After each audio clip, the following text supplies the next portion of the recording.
Hi అండి, welcome back to Ammu's kitchen. నేను మీ సౌజన్య. ఈరోజు మనకి సీఎం రేవంత్ రెడ్డి గారు రేషన్ బియ్యం ఇస్తున్నారు కదండి, సన్న బియ్యం. ఇప్పుడు మనం వాటిని ఏ విధంగా వండుకోవాలో చూపిస్తాను. చాలామంది సందేహాలు ఉన్నాయండి. అంటే రేషన్ బియ్యం మెత్తగా అవుతుందేమో రైస్ అనేసి చాలామంది ఆలోచిస్తున్నారనమాట అవి తినడానికి. కొంతమంది అన్నం ముద్దగా అవుతుందని కూడా అంటున్నారు. ఇప్పుడు మనం ఒకసారి వండి చూపిస్తానండి మీకు ఈ రైస్ అనేది ఎలా ఉంటుందో. ఇప్పుడు ఒక గ్లాస్ రైస్ తీసుకొని వాటిని శుభ్రంగా ఒక 3 times కడగాలన్నమాట. ఒక 2-3 సార్లు శుభ్రంగా కడిగితే సరిపోతుందండి. ఒక 3 times కడిగినాక ఇప్పుడు అందులో వాటర్ పోసుకోవాలన్నమాట. వాటర్ అనేది నేను కొలతతో ఏమి పోయలేదండి, కొంచెం ఎక్కువగానే పోసాను అనమాట. ఎందుకంటే నేను గంజి వార్చుకుంటానమాట. ఇప్పుడు వాటిని ఒక 10 minutes వరకు నానబెట్టుకొని 10 minutes తర్వాతకి స్టవ్ ఆన్ చేసుకోవాలి. ఇప్పుడు స్టవ్ ఆన్ చేసుకొని ఈ రైస్ని ఉడికించుకోవాలన్నమాట. మూత పెట్టుకొని ఒక 5 minutes వరకు ఉడికించుకోవాలి.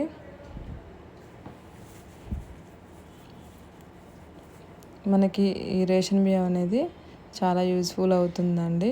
మనకి ప్రస్తుత కాలంలో ఖర్చులు అనేవి ఎక్కువగా ఉన్నాయి. ఒక మిడిల్ క్లాస్ ఫ్యామిలీ మనం ఖర్చులు తగ్గించుకోవాలంటే ఈ రేషన్ బియ్యంని కూడా మనం తినొచ్చు.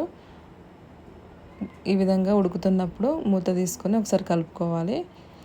ఇలా ఒక 3-4 minutes తర్వాతకి మనకి 80% వరకు ఈ రైస్ని ఉడికించుకోవాలన్నమాట.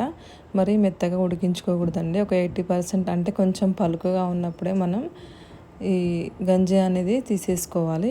కొంచెం పలుకుగా ఉంది చూడండి, ఈ విధంగా కొంచెం పలుకుగా ఉన్నప్పుడే రైస్ని స్టవ్ మీడియం ఫ్లేమ్లో ఉంచుకొని గంజిని మార్చుకుందాము. గంజి మొత్తం తీసేసుకోవాలన్నమాట. కొంచెం కూడా ఉండకూడదండి. గంజి అనేది ఉంటే అన్నం అనేది మెత్తగా అయిపోతుందన్నమాట. ఒక డ్రాప్ కూడా లేకుండా మొత్తం వార్చుకోవాలి గంజిని. ఈ విధంగా గంజి మొత్తాన్ని కూడా తీసేసుకోవాలి, పూర్తిగా తీసేసుకోవాలండి గంజిని. ఇప్పుడు ఫ్లేమ్ని లో ఫ్లేమ్లో ఉంచుకొని ఒక 2 minutes వరకు ఈ అన్నంని దమ్ముకు పెట్టుకోవాలి. 2 minutes తర్వాతకి మనకి అన్నం అనేది దమ్ అయిపోయిందండి. ఇక ఈ విధంగా పొడి పొడిగా ఉంటుందన్నమాట. ఇప్పుడు స్టవ్ ఆఫ్ చేసుకొని ఒక 5 minutes తర్వాతకి మనం ఈ రైస్ని వడ్డించుకుంటే మంచిగా ఉంటుందన్నమాట. కొంచెం మూత పక్కకి జరుపుకొని పెట్టుకుంటే ఆవిరి ఏదైనా ఉంటే బయటికి పోతుంది, అన్నం అనేది ముద్దగా అవ్వకుండా ఉంటుంది. ఒక 5 minutes తర్వాతకి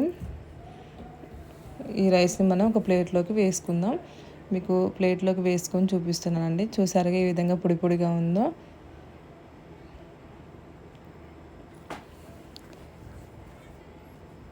చూడండి, ఈ విధంగా పొడి పొడిగా ఉందన్నమాట. నేను మీకు ఒకసారి ఈ రైస్ని కలుపుకొని కూడా చూపిస్తున్నాను. చాలా మంచిగా ఉందండి రైస్ మాత్రం. మనం బయట 25 kgs ప్యాకెట్ని 1600 పెట్టి కొనుక్కుంటున్నాం కాబట్టి మనం ఈ రైస్ని యూజ్ చేసుకోవచ్చు. పిల్లలు కానీ మనం కానీ తినొచ్చండి. చాలా బాగుంది. నేను తిని చూపిస్తున్నాను. మేము తిన్నామండి, చాలా బాగుందన్నమాట రైస్ మాత్రం. మనం కొంచెం వండే విధానంలో ఉంటుందన్నమాట. ముద్దగా అవ్వకుండా కొంచెం పలుకుగా ఉన్నప్పుడే మనం ఈ రైస్ని తీసేసుకోవాలి.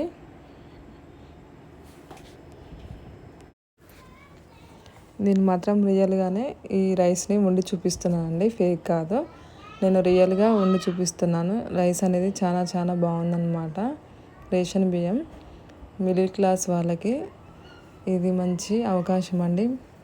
ఈ రైస్ని మంచిగా యూజ్ చేసుకోవచ్చు. మనం ఖర్చులను కొంచెం తగ్గించుకోవచ్చు అనమాట ఈ రైస్ని యూజ్ చేసుకొని. మీరు ఒకసారి ట్రై చేసి చూడండి. మీకు ఈ వీడియో నచ్చినట్లయితే ప్లీజ్ లైక్ చేయండి, షేర్ చేయండి, కామెంట్ చేయండి, సబ్స్క్రైబ్ చేసుకోండి. Thanks for watching.